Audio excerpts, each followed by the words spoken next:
مغرب ہمیں human rights اور ویمن سیفٹی کا لیکچر دیتا ہے اور اسلام پر انڈر ایج میرج کا الزام لگاتا ہے۔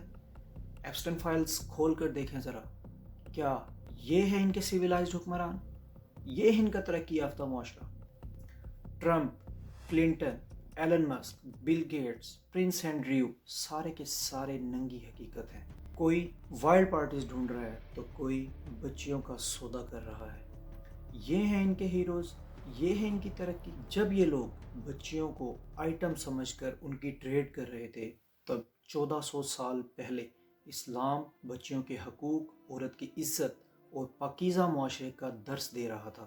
اسلام نے بیٹیوں کو رحمت کہا اور انہوں نے کھلونا بنا دیا۔